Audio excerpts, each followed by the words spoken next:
Muy buenos días, muy buenas tardes. Mi nombre es Mario Trías, soy editor de la revista En Alimentos y la revista En Pharma. Y hoy en Cápsulas tenemos un excelente invitado, un buen amigo, un profesional con más de 40 años al servicio del empaque en la industria, nuestro amigo Jorge Maquita. Jorge, ¿cómo estás? Bienvenido. Bien, muchísimas gracias. Gracias por la invitación, gracias por permitirme estar con ustedes y participar con ustedes. Es todo un honor estar con ustedes, la mera verdad.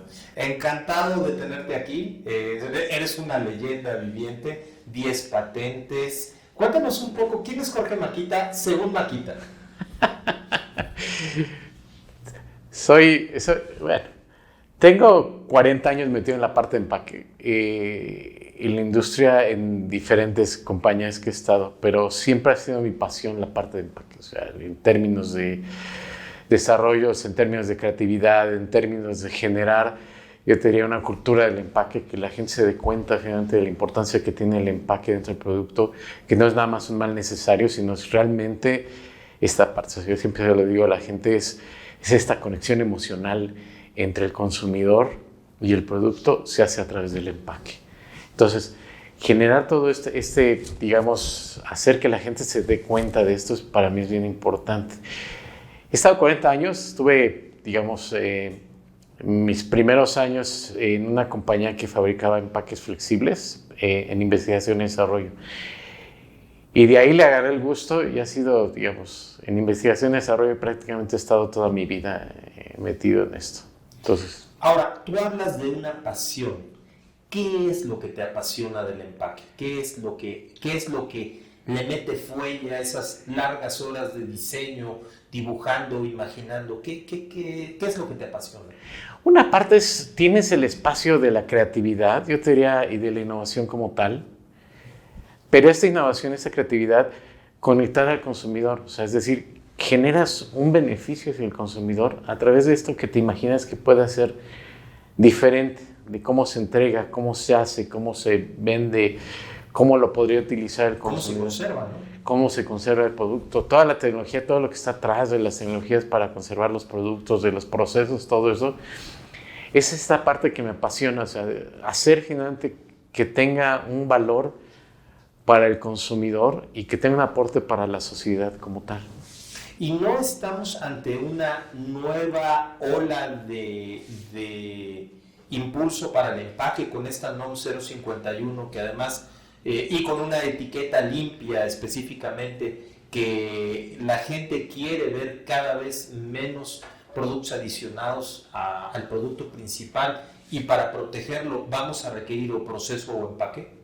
Sí, yo te diría, hay, digamos, estas regulaciones junto con las regulaciones que se están estableciendo para la parte de reciclabilidad, por ejemplo. O sea, está cambiando mucho el panorama para esto.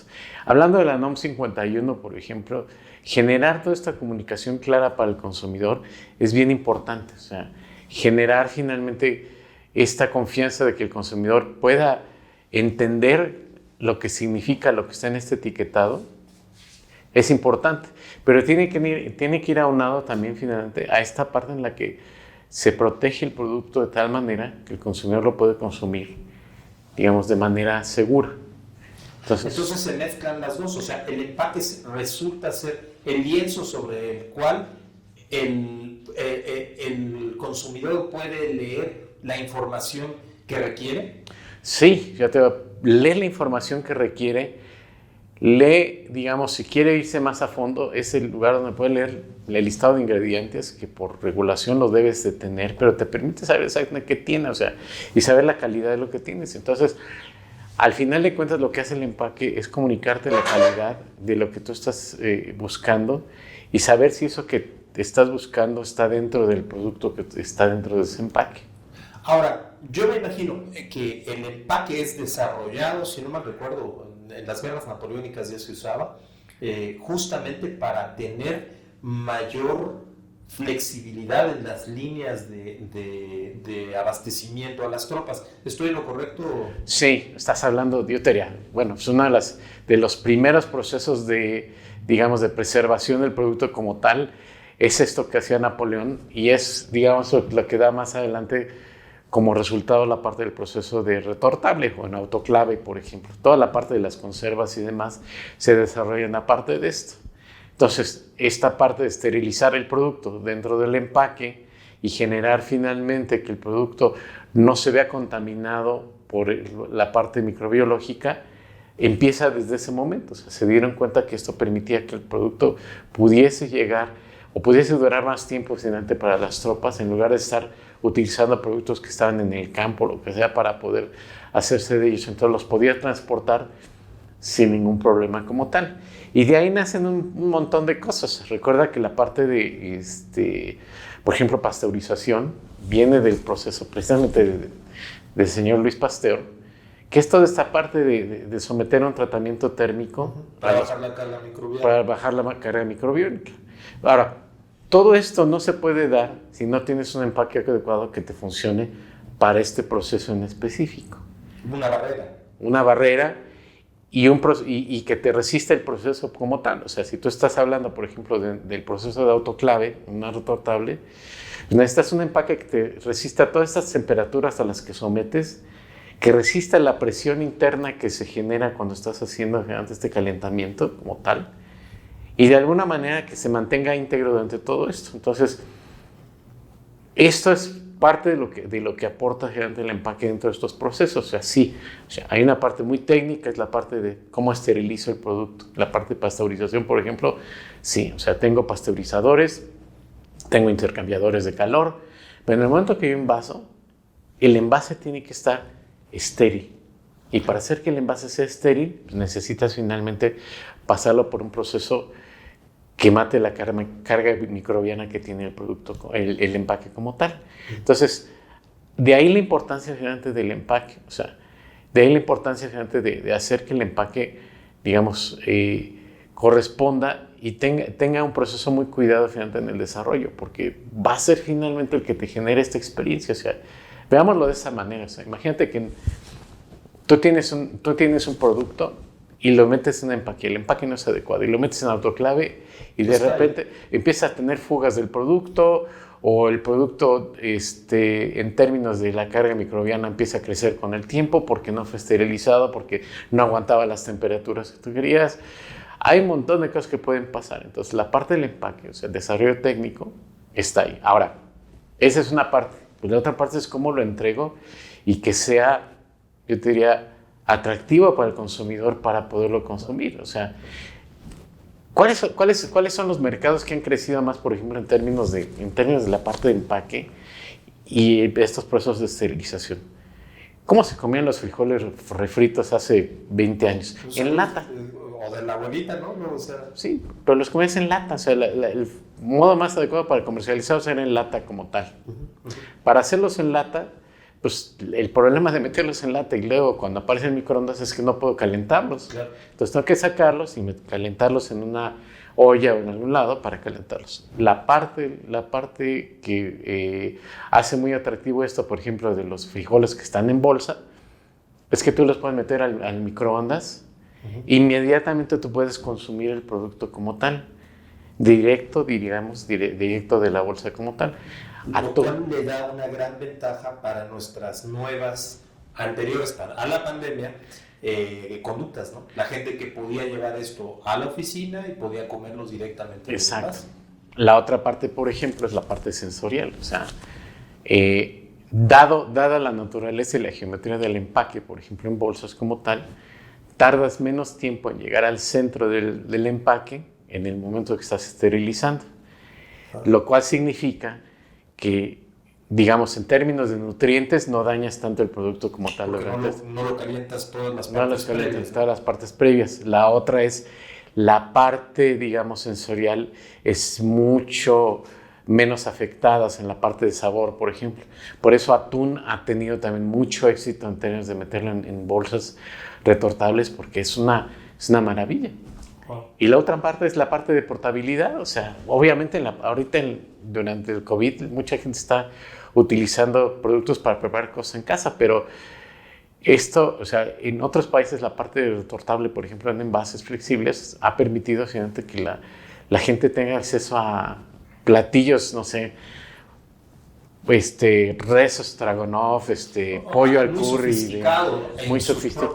En sus propias oficinas. Exacto, sin tener que tenerlo preparado ahí, nada más lo metes al microondas y chao, ya tienes. No coffee and donuts. Sí, sí, no coffee and donuts, sí, digo, sí, y a lo mejor más nutritivo finalmente que todo eso. Entonces hay una parte en la que, o sea, sí cumples con todos estos requisitos de proteger, vender y demás, pero por el otro lado, lo que estás dándole al consumidor es la oportunidad de tener un producto que pueda consumirlo de acuerdo al estilo de vida que tiene. Y 5 minutos de indulgencia, ¿no? 5 minutos donde la propia comida te puede sacar de todo tu contexto, te puede permitir, ¡oh, qué rico!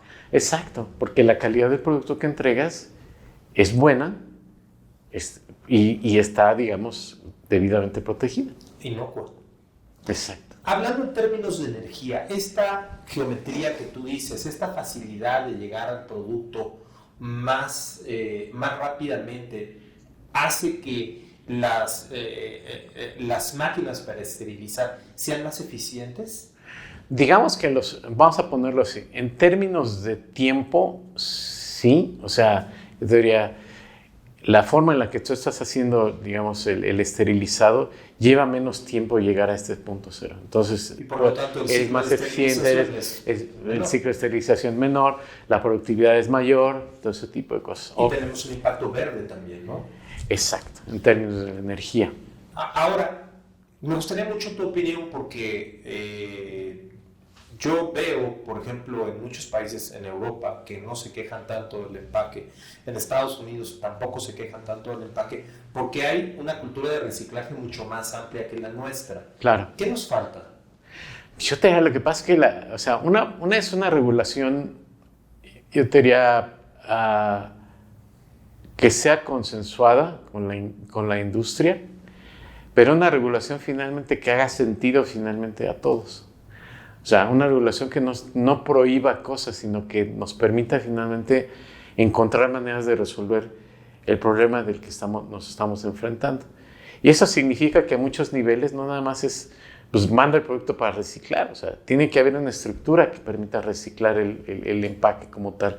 Tiene que haber un lugar, una estructura que me permita recuperar este material y pasarlo por procesos industriales para poder reintegrarlo finalmente a un empaque como tal. Ya hay mucho de eso en la industria en México, o sea, obviamente digo, de donde yo vengo, la parte, por ejemplo, el PET, 70% de lo que se consume de PET en México es reciclado. Ya sea a través de mandarlo directamente, digamos, a textiles, que es una parte importante, telas, ladrillos, todo ese tipo de cosas, o regresarlo finalmente a la parte del empaque como tal. Que ese es el reto mayor que se tiene en la parte de sustentabilidad. Pero se puede lograr, la cuestión es entender finalmente que estas regulaciones den este espacio finalmente para que se encuentren estos caminos, digamos, para las industrias como tal, que sea consensuado como tal. Entonces, sí nos falta, yo te diría, mucho. Nos falta finalmente hacer más responsable también al que fabrica el producto, el empaque, que sea responsable. En Alemania, por ejemplo, se paga, o sea, hay un impuesto que paga en general, todo el empaque. O sea, la gente, si quiere tener una certificación de reciclable y ecológico, paga un impuesto para que la municipalidad sea la que se encargue de recoger el empaque en el supermercado que todavía no quisiste y la vuelva a integrar al proceso como tal. Entonces, hay maneras de hacerlo. La cuestión es, tiene que ser algo muy consensuado con la industria como tal. O sea, tiene que ser algo que tenga un sentido común y que sea lógico y que sea factible tecnológicamente para todos. Y un sentido social, ¿no? Exacto. O sea, la parte, yo diría, prohibir, hay muchas maneras de hacer que eso funcione, pero prohibir no es una de ellas. O sea, prohibir el uso de algo, lo único que significa es que un mercado negro. Generas un mercado negro, pero generas además, yo te diría, una falsa, yo te diría, impresión de que estás haciendo algo por el medio ambiente. Y no es cierto, o sea, lo único que estás haciendo es evitar usarlo en un lado, pero las sociedades más avanzadas, como en Europa, como en Estados Unidos, y muchas en Sudamérica, por ejemplo, lo que están haciendo es más bien atender esta parte, hacer finalmente que estos productos que asumimos que pueden ser contaminantes, como las bolsas de plástico, como todo eso, tengan un reuso o tengan finalmente una manera de que se puedan reciclar como tal. Claro. Quizás una de las partes es asumir un valor al tema, ¿no? Porque justamente decía un buen amigo, Pepe Navarro, decía, ver los empaques tirados en la calle, a mí me hace pensar en personas tirando billetes a media calle, ¿no? No harías eso con tu dinero. Y las latas tienen un valor, el vidrio tiene un valor, el plástico tiene un valor, y un valor importante si lo sabes manejar. Sí, yo te diría, es asignarle un valor, es decir, en términos de que yo puedo finalmente, esto lo puedo finalmente vender a alguien más o que estoy pagando por esto, por ejemplo, cuando compro las bolsas. Y en ese sentido evito comprarlas o evito finalmente tirarlas y prefiero reusarlas como tal. Eso tiene que ir de la mano también con una regulación que evite que la gente esté tirando esto en la calle, o sea, que tenga lugares precisos donde los estén depositando para poder reciclarlos. Muy bien, amigo. Pues ahora les cuento que finalmente pudimos tener el espacio en la agenda de Jorge para que nos acompañe en el Food Forum. Así es que no se pierdan la ponencia de nuestro amigo Jorge Maquita en el Food Forum 2020. En breve estará en línea. Así es que, Jorge, ¿qué nos presentaste en tu ponencia? La ponencia tiene que ver con los retos y oportunidades que tenemos dentro de esta época que es muy difícil y cómo finalmente transformar esto en una oportunidad en la parte de empaques. ¿Cuáles son las oportunidades que tenemos? ¿Hacia dónde tenemos que irnos? Y cómo podemos generar, una parte muy importante que me gustaría que escucharan es cómo podemos generar una lealtad de marca en una época en la que estamos entrando en el comercio electrónico. Un reto muy importante para las marcas. Exacto. No se pierdan la presentación de Jorge Maquita en el Food Forum 2020. Saludos. Muchas gracias, Jorge. Un placer. Muchas gracias. Te agradezco mucho.